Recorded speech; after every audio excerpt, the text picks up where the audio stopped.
Nice. Hey, we are officially recording. So, Maria, the floor is yours. Thank you so much for joining us. All right, everybody. Hi, my name is Maria Korolov. I am a journalist. I write for a whole bunch of ITG publications, CIO Magazine, CSO, Computer World, Network World, Info World, any other world you might think of. I've probably written for it over the past 20 years. Okay, off the record, closer to 30 years. I covered the dot-com boom. I was there at Computer World on staff when everybody was putting .com in the company name, and now everybody's putting AI in the company name. So I'm getting flashbacks of all of that. And so I went through that transition. And what I do with my job is I talk to enterprises. So I write feature trend stories. And for these stories, I talk to CIOs, CTOs, occasional CEOs, and other business executives about what they're actually doing in their companies. And I do these in-depth interviews, and then I write these giant feature articles. And I've been focusing on almost entirely on generative AI since generative AI came out, because it's the most exciting thing there. And I also read all the surveys. I read all the statistics, and also I read all the news articles about what other people are writing about AI. And there seems to be this big bifurcation out there in the world between AI is bad, it's morally bad, and nobody should be using it. AI is useless. It's not only like inaccurate, but it creates more work for people. It doesn't actually improve anybody's productivity. It rots our brains. It sends people to the hospital. It causes murders and suicides and all that stuff. And nobody should be using it. This is a worthless waste of data center space. And on the other side, we've got, this is the next best thing since electricity or the invention of the tractor or whatever. This is going to transform everything, all the way to the singularity is coming. All human labor will be gone. We will be living in a post-labor utopia or dystopia or whatever. And we're seeing it happening right now. And very few people are in the middle, and I am in the middle. And I have the perfect metaphor for explaining what's happening and why all these surveys on all the different sides are all correct. Why are we seeing no productivity improvements while also everyone's saying this is the most transformative technology they've ever seen? And so I want to talk about something called the Cohen paradox, and it's all about vacuum cleaners. So this is something that everybody here can understand, because hopefully you've all used a vacuum cleaner, and I'm putting a link in the chat. So the idea is, before vacuum cleaners, you took your rug, you moved all the furniture off of it, you rolled it up, you dragged it outside, you hung it up on something, you beat it with a stick until all the dirt came out, you took it down, rolled it back up, dragged it back inside, moved all the furniture back in place. You might do this maybe once or twice a year. If you had enough money, you might hire somebody to do that. Obviously, the vacuum cleaner, huge labor-saving device, because you don't have to go through all those steps. You just like push the vacuum cleaner around and you're done. So the productivity gains are clear, immediate, and visible. Instead of spending hours wrestling with this rug, you just like vacuum the rug a little bit. So super easy, much less physical labor required, much less effort, so nice. But the total amount of work people did in their house did not go down. The amount of time people spend vacuuming actually went up, because instead of cleaning your rugs once or twice a year, you now vacuumed like once or twice a week, or maybe even daily. And instead of having the occasional rug that's small enough for you to drag outside, you would have wall-to-wall carpets. And so the total amount of time people spend vacuuming, the total productivity, did not change. People who used to drag rugs out for a living, like if you're rich enough to hire somebody to beat your rug, you were rich enough to hire somebody to vacuum the rug. So the jobs changed from the heavy job of dragging a rug around to slightly lighter job of pushing a vacuum cleaner around. So the jobs migrated, the total number of jobs didn't change. Clearly a massively transformative device, because everyone wants a vacuum cleaner now, because who wants to walk on a dirty rug? Who wants to smell a smelly rug? You go to somebody's house and you're like, oh, that rug, yo, yuck. You don't want that. So it changed the world. It allowed us to have clean rugs, nice smelling house, and wall-to-wall carpets if we wanted them. So transformative, but no productivity gains, but everybody immediately feels that their own labor has been saved, but no labor is actually saved in the long run. And everybody's like, oh, my job as a rug beater is gone, but the total number of jobs doesn't change. So that's like the fundamental paradox of these kinds of labor saving devices. And we saw that happen throughout the internet, and we're seeing the same thing now happen with AI, and all the statistics back this up. And so I'm personally very concerned about journalism jobs in particular. I lived through the dot-com era and the collapse of the traditional journalism industry. I used to be a breaking news reporter. I worked for the Wire Services. I worked for the Wire, for the daily newspapers. I was a war correspondent. I traveled the world and reported on cool stuff and filed stories. And those jobs are still out there, but there's way fewer of them. The industry just imploded. But the total number of jobs in the journalism profession, in reporting, writing, and editing, did not actually change. And I have a Washington Post article with a link to that here. So over the past 30 years, the total number of journalism jobs did not change. They moved. So they moved around to other places. Because journalism became so much more efficient, instead of spending a day going to City Hall, asking for reports, then coming, walking back, writing it up, you can now just get an email really quickly and type it up within a word processor. So because the cost of journalism dropped, everybody could do it. And now we have journalism in a ton of different places. So IEEE has a website with a whole bunch of stuff on it. Every company has a website with a whole bunch of stuff on it that looks a lot like journalism. And it's done like journalism. These are journalism jobs. And often journalists and editors are hired to do those jobs. And we now have podcasts and blogs and YouTube channels, which are all journalism. There was a big stigma about working online when the internet first came out. The online media wasn't real journalism. It wasn't edited. It was all like fake. It was all like amateurs and teenagers in their basements. This was not real. But these jobs evolved and they became like significant journalism jobs. Somebody could have a YouTube channel with a global audience or a podcast with a global audience for free. So massively transformative, tons of new jobs. The jobs moved around, individual productivity of tasks increased, but total productivity of journalism in terms of total number of jobs and were people able to eliminate those jobs, not so much. And that goes to the idea when something's cheaper, people buy more of it and you actually spend more money in the end. That's called Jevons paradox. And I'm posting a link to that here as well. And that is definitely happening with AI right now. So one of the most affected areas with AI is programming. So you can have AI improve your productivity with coding. Although again, the statistics here are that productivity isn't really increasing. The number of jobs is not going down. Every single survey that I've seen that tracks actual job numbers of jobs affected by AI shows that not only the total number of jobs in those sectors is going up higher than average, but also the salaries of those jobs are going up higher than average.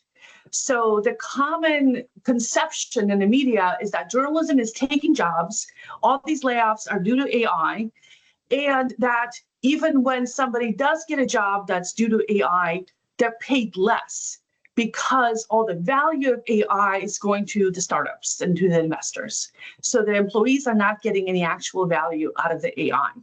And some of it is true. I mean, obviously the open AIs and everybody is getting a lot of money, but the salaries in journalism jobs, I mean, in AI affected jobs are increasing faster than the average job. So, and I'm going to post that link as well when maybe I don't have it. All right. No, I have it up on the screen here. There's a ton of great research here.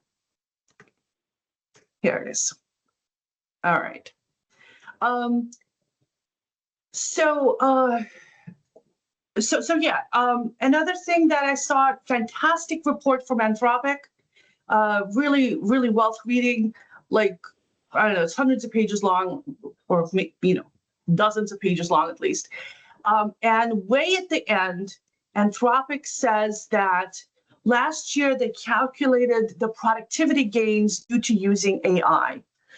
And this is based on actual enterprise uses of their Claude chatbot, which is super popular in enterprise, more popular even now.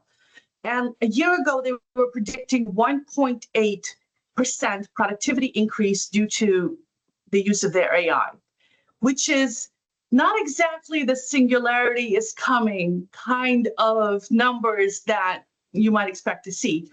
This year, they adjusted those numbers, though. They went from 1.8% to 1.0%. So we're going to see productivity increase, but we're talking like single digits. We're talking literally one digit, one. So yeah, which is very counterintuitive, and I think it's comes from Anthropic, so it's very counterintuitive that they would put out something like this. But they did bury that statistic at the very end of that research report. You have to read like all the way down through like the whole thing. So yeah, so there's there's a lot of that happening out there, and that's kind of like what I'm seeing overall as far as the productivity versus the economic impact side of it. As to whether it's going to be transformative and how transformative it's going to be. So I talk to a lot of CIOs, and CIOs tend to be middle-aged people. By the time they get to be CIOs, they've seen a few things. Most of them lived through the dot-com boom. Most of them were young kids during the dot-com boom, just starting in their careers, watching their bosses make all the mistakes. And now that they're here, they're the bosses. They're like, we're not going to make those mistakes. But also, they've been around long enough to see all the hype cycles come and go. They've been around long enough to know whether something is real or not real. They've been around long enough to tell whether we're talking cloud migration or whether we're talking like, you know, virtual reality or cryptocurrency or something. Like, is this actually going to be transformative or not? And they're all seeing the massive transformation potential of AI. Not because it will increase productivity, not because it might like eliminate jobs, but because it will change the way business is done.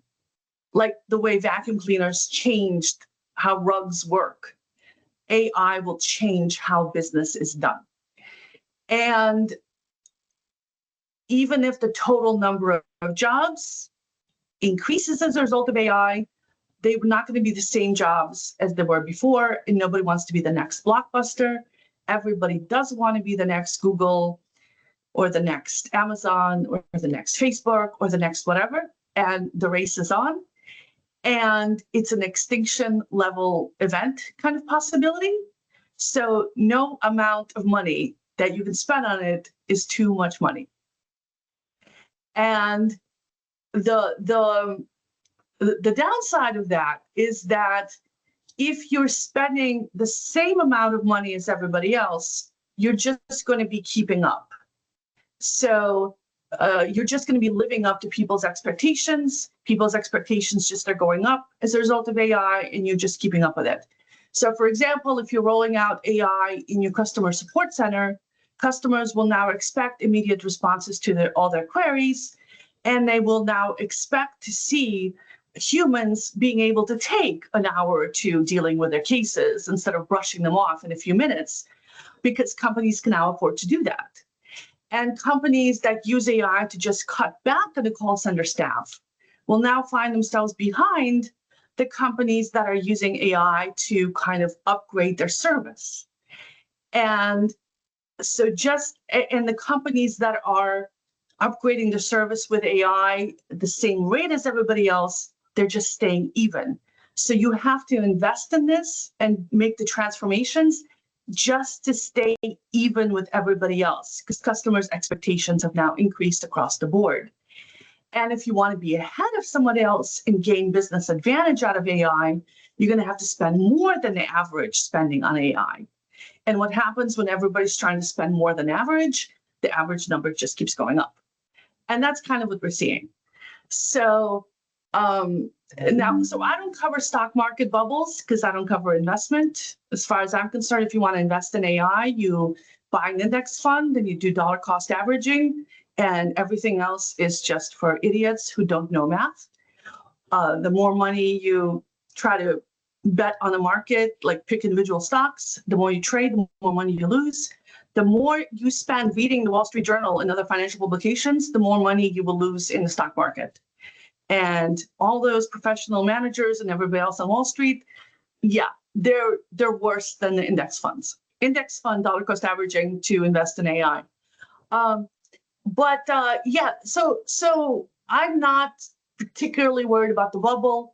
We had the internet bubble. A lot of people wanted to be the next Yahoo or Google. Not everybody could be, so a lot of those companies folded. But investors expect that. They expect to have a couple of winners and a bunch of losers. Individual companies investing in AI projects expect that not all of their pilots are going to work. It's an R&D expense, but those that do work are going to be transformative. So the more failed pilots they have, that means that they're trying a lot of innovative things. And so it's not a sign of failure of AI, it's a sign of a lot of experimentation of AI. Pilots are meant to fail because you're trying a lot of different things. And when you get one good one, that's the one you go with and you scale up. So that's about the bubble thing. So I get asked about that as a journalist, about the bubble, and it's not something that will affect like my coverage significantly. And those were the things that I wanted to hit. I talked a little fast. I have a whole bunch of other statistics that I've accumulated about this. And what else was I going to talk about? I was expecting this to be a Q&A kind of session. So I don't have slides prepared. We're fine making it a little more interactive, Maria. If you want to ask the group questions, that'd be absolutely fine. Yes, you can post the questions in chat. But yeah, I was going to talk about PR.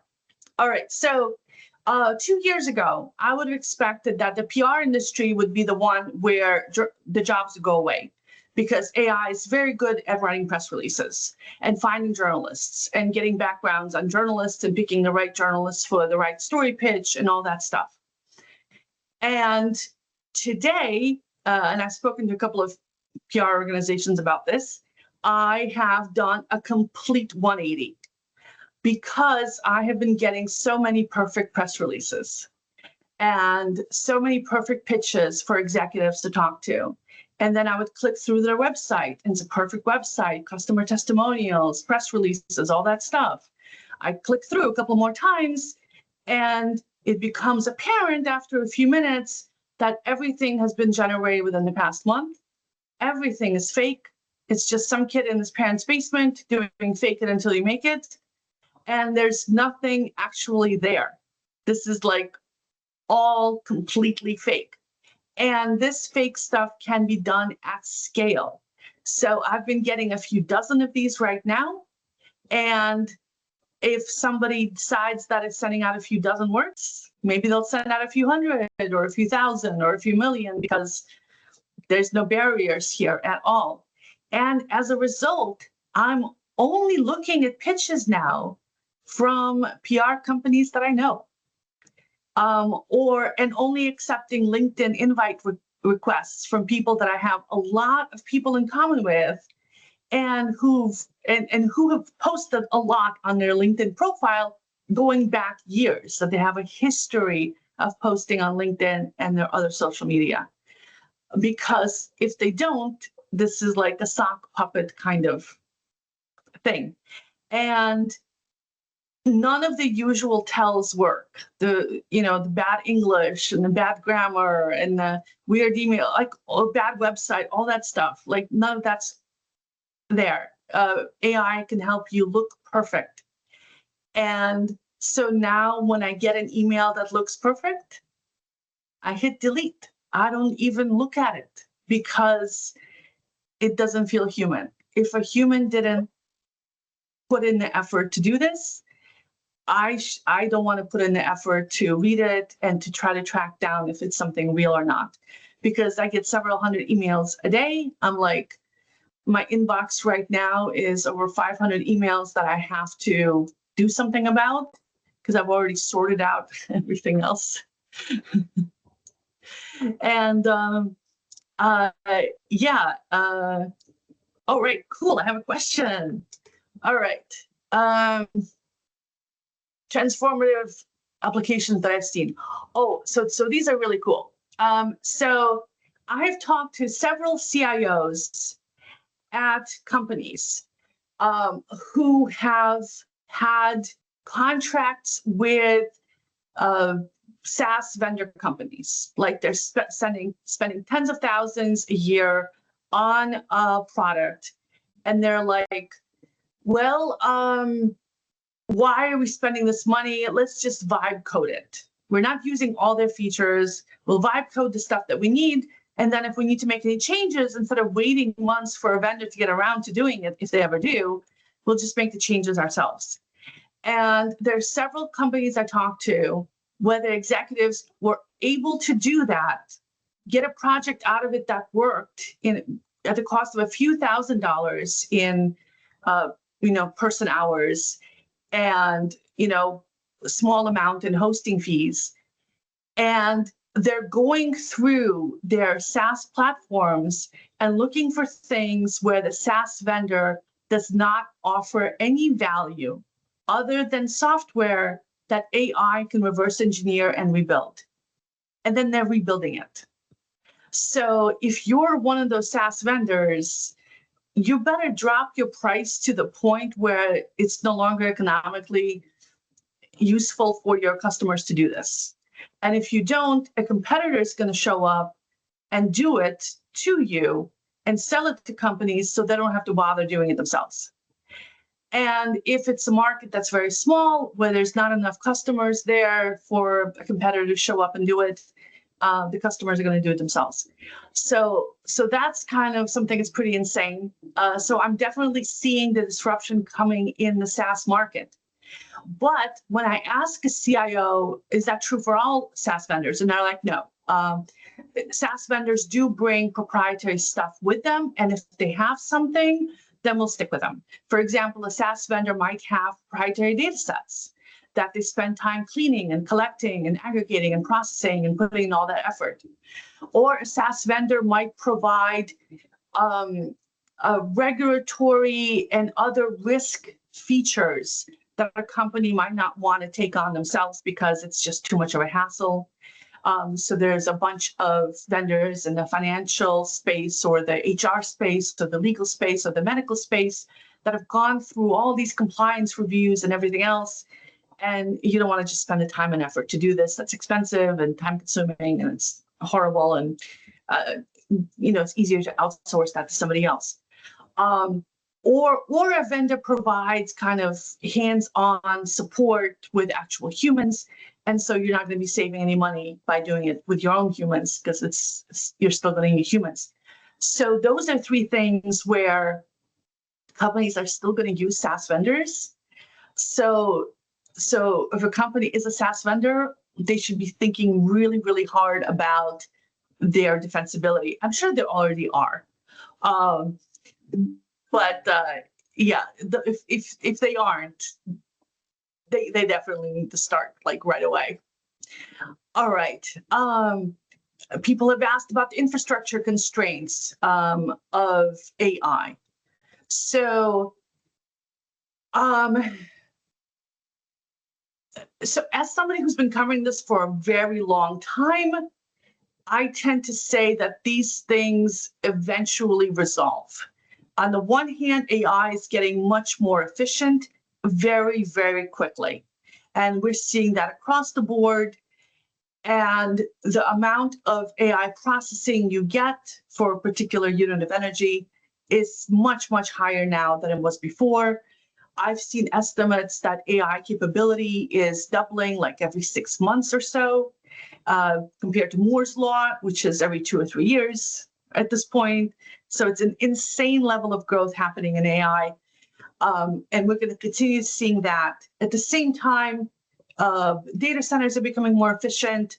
I was at CES in January when Jensen Huang talked about the liquid cooled data centers that they're building and they're investing in, and a lot of data center operators are moving towards, where you're able to get a lot more energy efficiency, running at much higher heat and in a closed loop water system, so you're not wasting water doing this. The water goes up to your roof, gets cooled to ambient temperature, then comes down. So the chips actually run hotter than they normally would. And it's possible, and a whole bunch of people are already doing it. So I've been writing about that for Network World. So that's pretty exciting. And of course, I've been covering data centers in space, which I think is so awesome because I'm a big space fan. And up in space, you have unlimited energy because you got solar power 24/7, no wind, no clouds, no rain, nothing. And then on the other hand, you've got space is cold, you can radiate the heat. So you don't need any cooling if you get a decent radiator. And there's already a whole ton of computers in space. And I've been covering this for a while. China is building like data center capable kind of constellations of satellites. They're planning to have thousands up for the next couple of years. I'm not going to talk about Elon because who knows what's going to happen with that. But there's a bunch of other companies in this space that are investing in this, including NVIDIA. I think they've already sent up AI chips. No, there's a ton of AI chips already working up in satellites. So the computers are already there and already working. And there's a whole bunch of infrastructure providers showing up that are doing parts of the data center in space business. Like they're building a power network infrastructure up there where they're just putting up solar collectors and beaming them to the satellites that need them via lasers. Or there's companies that are building hardening for space data centers so that if a small meteorite hits you, it's not going to have any effect. And if a large one is coming, you just move out of its way. So tons of cool stuff happening. And communications between satellites and space are pretty cool because it's point-to-point laser communications at the speed of light. And so you don't have all the delays that you get from switches and stuff like that down on the ground. So I love it. I think it's super, super cool. All the compute power right now up in space is being used to serve space-based applications. So for example, if you have a satellite collecting image data, you're collecting a ton of image data. If you can process it right up there in space, you can save a lot on communications and bandwidth and stuff like that. You can get much more efficient, save money. So there's a lot of that happening up there right now where the compute is used for space-based applications as opposed to Earth-based applications. But the number of space-based applications is increasing like at a fast, rapid pace as the telecom infrastructure moves up there. And so there's a lot of customer demand for space-based data processing just from the telecom and all the other satellites up there. And that's already a profitable business for space-based data centers, and it's already up there. It's already working. So that's pretty cool. A lot of people have a lot of plans to put up a lot more stuff up there. I'm looking forward to when we get space-based mining, so we can actually make the chips up there instead of having to ship everything up from Earth. And then we can have, like, we can move all of our data centers up there where they're out of the way and have like rewild planet. So that's kind of what I'm hoping for. It's a lot of work to do it, but as AI improves our productivity, we will have excess capacity to spend on doing that and maybe solve the environmental crisis and cure cancer and all the other stuff too. I'm an optimist. All right, so that was the infrastructure constraints. Okay, so you asked about transformative stuff, infrastructure stuff. If everybody's special, nobody's special, how do you know which is real? And what happens when software approaches zero incremental cost? All right, so this is one of my favorite topics, and it's about why jobs are not going to disappear. So if the AI can do everything and the cost of production drops to zero, the price of everything goes to zero, and humans are no longer like necessary for existence, right? And what happens in real life is not like that. So I like to use the Walmart sweater example. You can go to Walmart or the dollar store or whatever and get a sweater for $1. It's made of plastic, comes in all the different colors. It'll survive a nuclear apocalypse because it's plastic. You know, it will exist forever. It's super cheap. It's perfect. There's nothing wrong with it. It's a perfect sweater. It's a commodity that's pretty close to zero already. But the first thing anybody does is they upgrade to a better sweater. They might want something made under ethical conditions. They might want something handmade. They might want something that Taylor Swift has worn in her videos. You might want something part of the Drew Barrymore collection. And all of these add-ons is where the value comes in.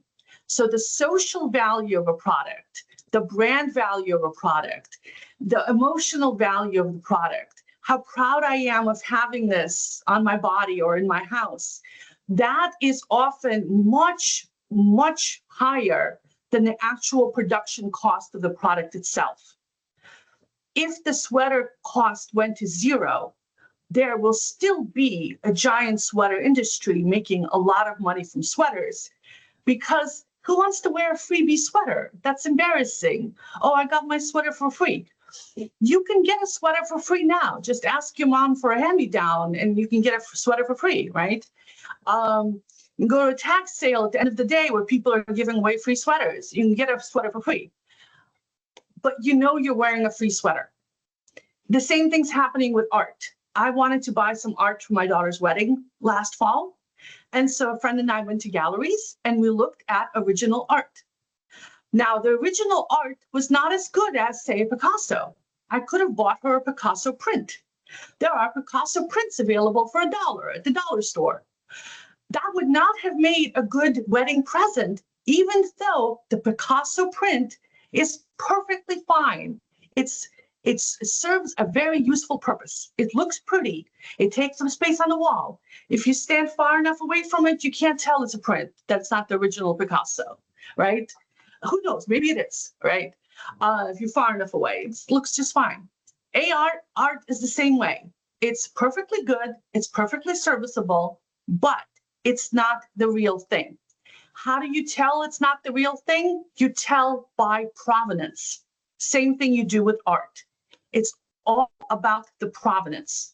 So if you have a painting of the Mona Lisa hanging in your house, and it has the brush strokes, you got a good copier to make a copy of the Mona Lisa.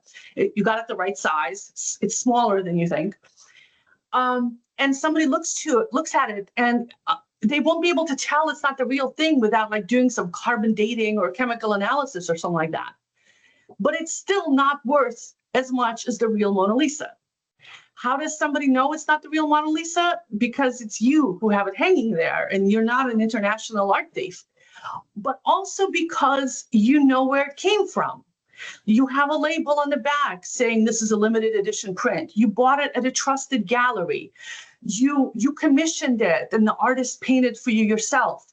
So all the things that the art industry has already dealt with ever since photography came along, well, ever since forgery was invented, it applies to everything in the era of AI as well. It's provenance, it's trust, it's relationships. You trust an organization to fact check everything.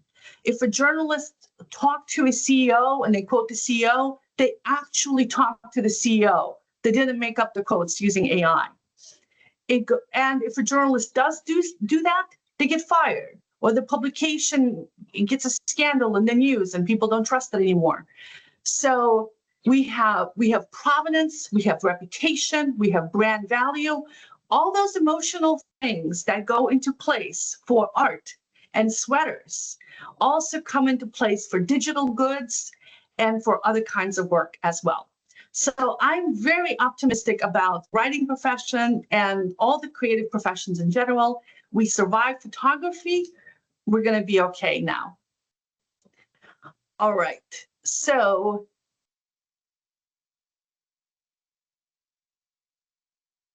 how might organizations track and govern AI usage when it's applied at the task level rather than at the system level?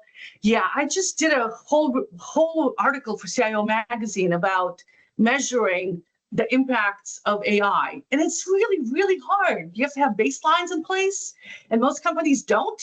They just throw AI at people and say, are you more productive? And people say, oh, maybe, yeah, I guess. But they didn't measure the productivity before, because people don't usually like having the productivity measured. And so it's hard to tell afterwards if they actually became more productive. When companies do very in-depth studies where they actually track task completion and stuff like that, they find out the productivity benefits are usually very, very low. But the people tend to overestimate the productivity benefits when they're asked about it. Because they see the AI helping them, kind of like the vacuum cleaner. You see the vacuum cleaner helping you. So you think you're more productive, but you actually wind up doing as much work as you did before. The work just shifts around. And a whole bunch of other problems that companies have measuring all this stuff. And some of those problems are going to be solved as companies get better at it. But there's still a lot of things companies do that they still can't measure. For example, executive decision making. Executives have been making decisions for centuries. Nobody knows how good they are. If their decision goes badly, they blame the economy. If the decision goes well, they take credit for it. Like nobody's measuring this stuff, and nobody wants themselves to be measured on this. It's all like vibe checks. Cloud costs, companies are still very, very bad at measuring their cloud costs. If the bottom line gets worse, if they start losing money, they start investigating where's the money going. If as long as they're making money, they're not paying too much attention to how much they're spending. And it's when it comes down to it, a lot of this stuff is just estimates. So we're going to have that's the same thing's going to happen with AI. People are going to make stuff up, and we're going to say, oh yeah, that sounds right. How to integrate and secure all the AI-enabled software packages. Again,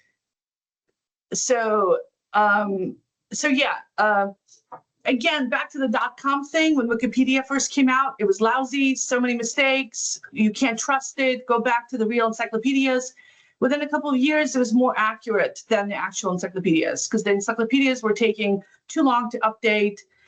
They had fewer editors, fewer eyes on them. Wikipedia became a more accurate source on average than traditional sources of information. And I'm seeing the same thing is likely to happen with AI. It's inaccurate to start with. It gets better. Software is unreliable to start with, but with agentic AI, a lot of the testing is now being built into the agentic AI systems. And a lot of the integration tools are being built into the agentic systems. Security is lagging very far behind. I've been writing about MCP for the past few months, and the security implications of it are hilarious. And since I write about cybersecurity, I'm like, hey, I will still have a job for the near future. Same thing with OpenClaw and those and its clones, huge security liabilities. That's been the case with every single technology that I've covered. Security has always been an afterthought. People have always rolled stuff out and then try to close the gaps afterwards. The question is, can you close the gaps faster than the criminals can find them? And the criminals are also idiots. And the ones that are good at it work for state-sponsored organizations, and they have like other goals in mind. So companies are like, well, we don't really have to invest in this because what does China want to know about us? So there's always those kinds of back and forths. When the price gets too high, people start investing more in security. When the cost of data breaches gets lower because people stop caring about them, then people invest less in it again. Like everybody's social security number and email is already out there anyway. Who even cares at this point, right? So yeah. The fun thing for me as a journalist with AI is that these agents have the potential to bring your whole company down, and you're going to have to like rebuild it from scratch. So that's going to be fun for me because I get to write about this. Probably not so much fun for people going through it. But we've already had that. We had data breaches take companies down for like weeks or months or put them out of business. So that's always been a risk with technology that people haven't really faced up to. Hopefully they've gone through enough of these cycles that they know that they should be thinking about security, but there's so much pressure to innovate because not innovating can mean that you're losing market share and you go out of business because you're not able to keep up with the pace of change. And the risk of something going bad compared to the risk of losing your company for business reasons, those are hard risks to compare because there's no track record here. Like there's no actuarial tables for this. So people are going by instinct about this. Which AI capabilities are actually sticking, delivering value? Which ones feel like they're following the same hype trajectory we saw with the metaverse? All right, so I talk to CIOs about projects that typically work because that's what they want to talk to me about. And the proof of concepts that don't work, they don't scale them. They don't, bring them out. And every time they have a proof of concept that does work, that does scale, gives them more information, more knowledge, more experience. So the next ones are more likely to be useful. The difference is that they are delivering value. So with a metaverse, I love the metaverse. I've been covering VR since 2009. I thought it was going to be the next big thing, even before VR was a thing. And the use cases for VR in the enterprise are almost non-existent. If you're designing a car, maybe you want to be standing around it with a few other people from around the planet and saying, let's raise the bumper a little bit. So I talked to the people of Ford about doing this, and I can see how it's a little bit of value for them. But for everything else, like Zoom is better for meetings or Teams or Meet or whatever. Email still works. If you have a technology that works perfectly fine and the VR version is worse, then you don't do the VR version. I mean, same thing with like our financial system. Financial system pretty much works. Wire transfers are pretty cheap and pretty fast, and they have all this infrastructure around them so that if you make a mistake, you can reverse it and you have an audit trail and all this other stuff. So there's a working technology that is a good system in place. With AI, the difference is that, first of all, it's universally accessible to everybody, which VR isn't, because you have to have a headset, you get a headache from it. The use cases are very, very few to almost nil. With AI, there's pretty much an infinite number of use cases, and it's instantly accessible to everybody. the learning curve to getting started with AI is virtually zero. You can just talk to it. And if you don't understand it, you just ask it and it will tell you. It's the first like self-teaching technology that we've had, which is pretty cool. I mean, obviously doing it well and doing it at an enterprise level is much, much harder because you have the integrations and you have the security and you have the compliance and you have all the other systems that you're building.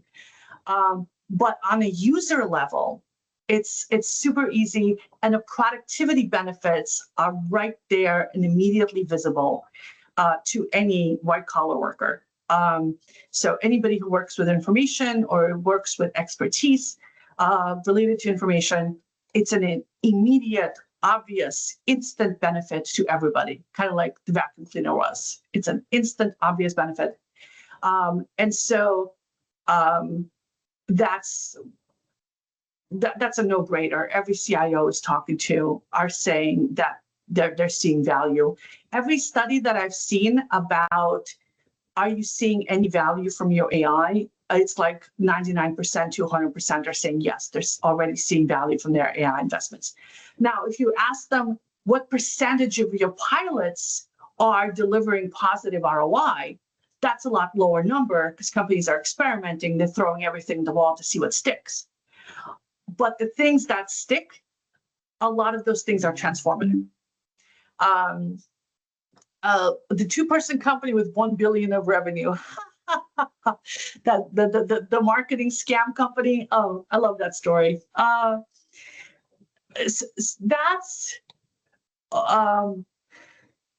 see a lot of YouTube channels promoting get-rich-quick schemes where they identify a gap in the market and they create a product that fills this gap.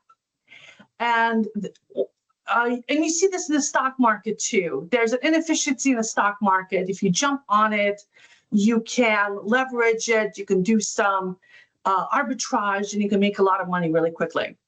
The minute you do that and people notice, the opportunity disappears instantly.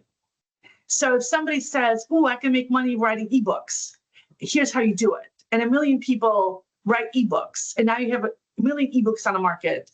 The value of each of those ebooks immediately drops to zero.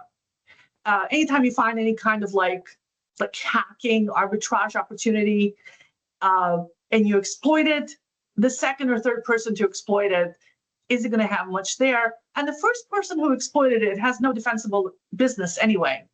I was asked to edit an AI newsletter, and I asked them about their long-term business strategy. What are your guardrails? What's your moat? What is your moat against competitors? They didn't have one. I'm like, do you have a strategy for speakers, for events and conferences, for anything? And they had nothing. They're like, oh, we just want to do this newsletter using AI because it's super efficient. There's no moat there. There's no barriers. Where do moats come from? Moats come from things that are difficult to do, either because the data is difficult to get or because it requires human labor, which is time-consuming and expensive. So data is a moat and human labor is a moat, which is another reason why jobs aren't going to go away, because human labor is a moat. If the price of stuff is zero, then the only thing that's not costing zero are humans. So if you have money to invest, where are you going to put that money? You're not going to put that money into the software because the price of it is zero. So you're going to put the money into employees. You're going to put the money into influencers, into brand deals, into all the other stuff that relates to emotion, trust, defensibility, human connections, all those other things that now become the value of the company, the defensible value of the company. All right, and we're getting close to our time. So if you have any other questions, put them in there.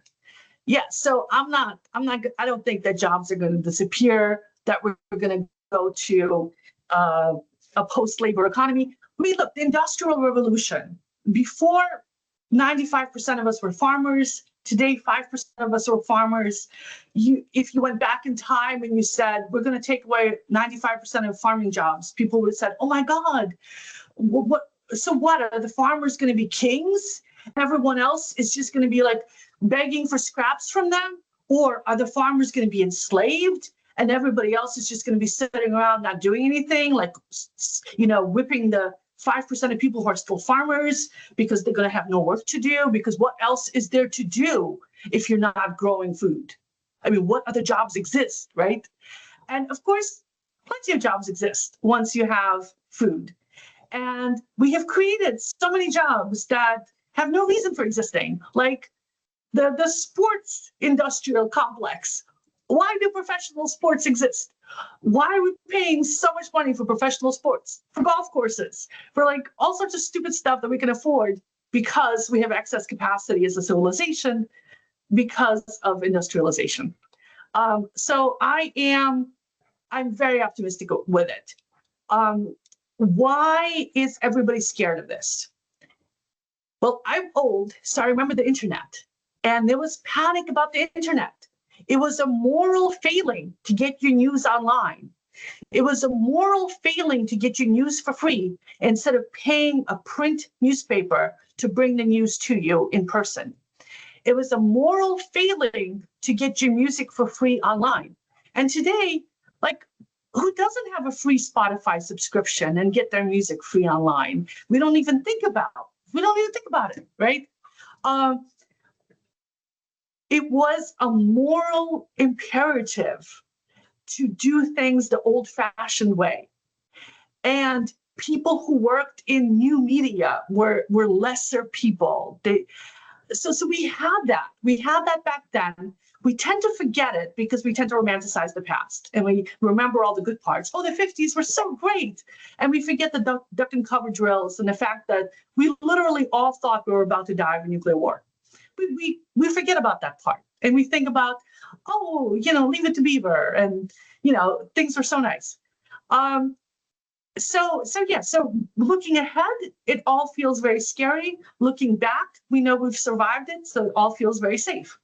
So looking ahead right now, the big thing is AI, and we're terrified about it because we can see the productivity improvements it makes in our lives. And we make the natural assumption that there are no other jobs. If we're not growing food or if we're not writing documents, what other jobs even are there? And because you can't imagine a job that doesn't exist yet. It's hard to think of that. It's hard to think that we're going to have podcasters and YouTubers and whatever other stuff that AI will allow us to create. MIT study. The MIT study, first of all, it's old. Second of all, very small number of projects. Third of all, they were comparing enterprise AI projects, not like chatbots and other stuff that everybody was already using. They were looking at enterprise proof of concepts and the fact that only 5 of them went into production. And this was like 2 or 3 years ago, 3 years ago now. And people were experimenting. So most proof of concepts did not go into production because companies were trying out a bunch of stuff and asking themselves, does this work? Does this work? Does this work? Then they picked the stuff that worked the best and put it into production. So the MIT study was about how many of these proof of concepts went into production. And it was a measure of how much experimentation were companies doing. I mean, that's it. It had nothing to do with ROI. When you look at ROI calculations, impact to the bottom line is almost nothing across the board. But individual improvements to ROI are everywhere. And that goes back to the vacuum cleaner example. People see individual benefit in tons of areas as a result of AI. But at the end of the day, on average, there's no bottom line impact. That doesn't mean it's not transformative. It doesn't mean you can avoid buying a vacuum cleaner because everybody else in your neighborhood has a vacuum cleaner, right? This is not optional. You can invest the same as everybody else investing and keep pace. You can invest more and get ahead. and get advantage over the companies that invest less, or you can invest less and lose ground. Those are the options. But for the average company, the average bottom line impact is going to be basically related to the total GDP growth, which is going to be like in the single digits on average, because averages everybody.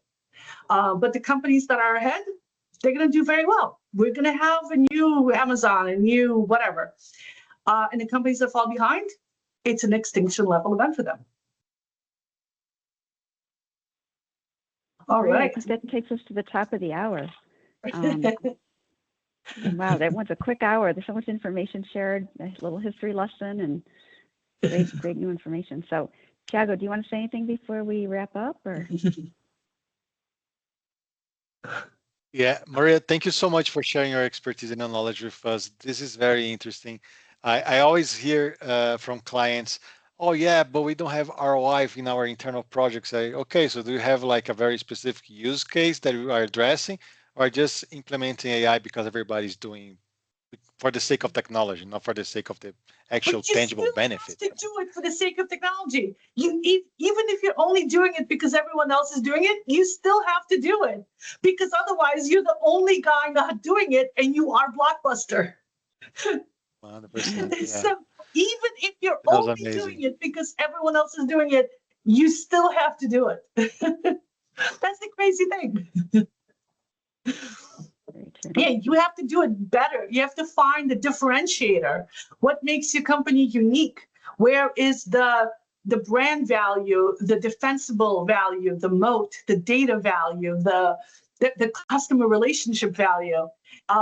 Where is the trust value? All the other stuff. You have to go down deep into it, and can't rely on the things that used to be value that have become commoditized, like expertise. Expertise is being commoditized the way information was commoditized during the dot-com era. If your entire company is built around expertise, you're going to have to go back to the drawing board and do some serious thinking around it, and figure out other things that you can build a moat with. 100%. Yeah. Thank you so much, Maria, for sharing your knowledge with us. I was talking to a consultant the other day, and